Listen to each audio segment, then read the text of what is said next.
What's going on, Muscle Monsters? Alain Gonzalez here, and as most of you guys know, I just recently started my cut, and I will be bringing you guys weekly updates. In those updates, I'll talk about my calorie intake, my weight loss, or whether or not I lose weight that week, and the things I'm going to be doing to make sure that I continue to lose fat week after week in preparation for this powerlifting meet, and then potentially a physique competition thereafter. Now, today's video I want to talk about 5 rules that I'm, following, transitioning into this cut. Alright? Number 1 is I typically will go all in. In the past, you guys have seen that when I'm getting ready to cut, I will schedule some kind of an event, whether it be a physique competition, a photo shoot, or in this case, a powerlifting meet. And the reason I do this is just for that accountability, right? You paid the money, you made the commitments, you told your friends about it. Now, all you have to do is do the work and achieve that goal.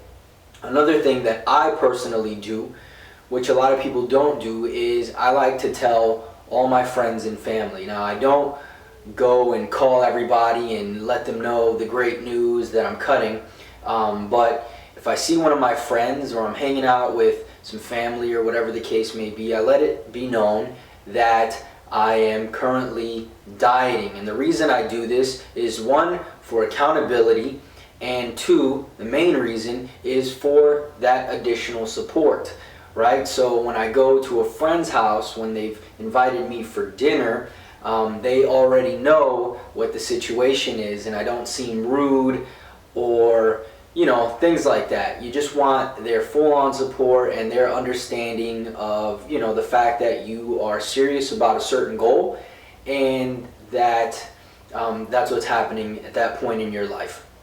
All right. The second thing I do is clean up the calories. Now, I don't mean switch up the foods that I'm eating. What I mean is this.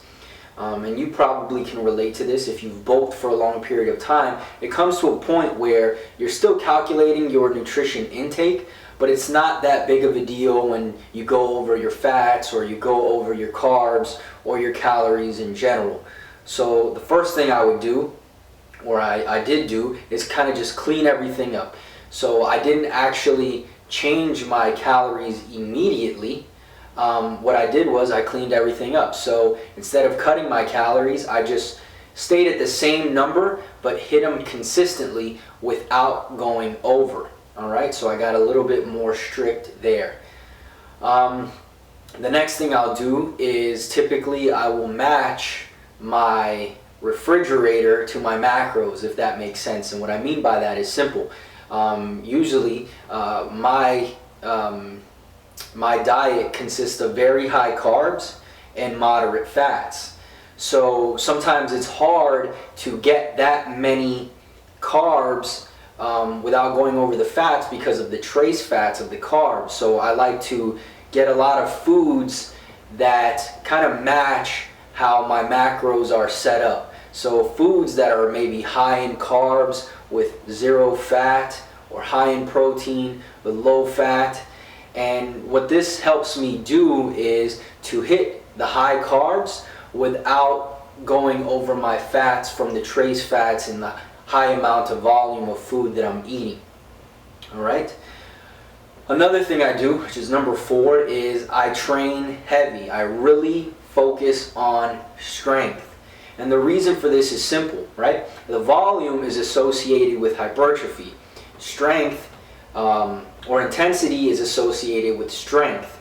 So when you're cutting and you're in that deficit, you gotta eliminate that mentality of I'm trying to build muscle, right? You have to go into the mentality of, okay, I need to maintain this muscle.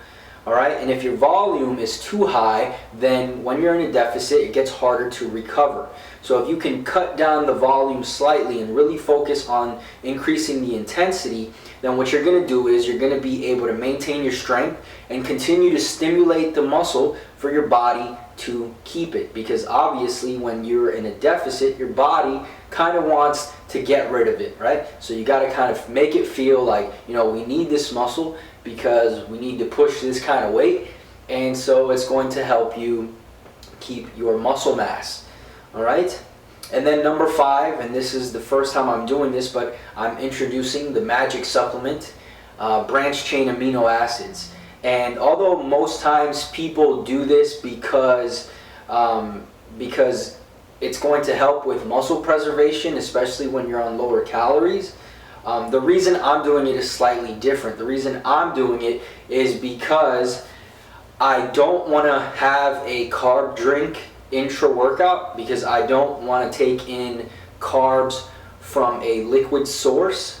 So instead, I'll sip on the BCAAs during my workout. And what this is going to do, because some branch chain amino acids, certain ones, will convert to glucose, which is the same thing a carb does, and gives you energy. So essentially, I'm taking the BCAAs as kind of an intra-workout performance enhancer, as if you will.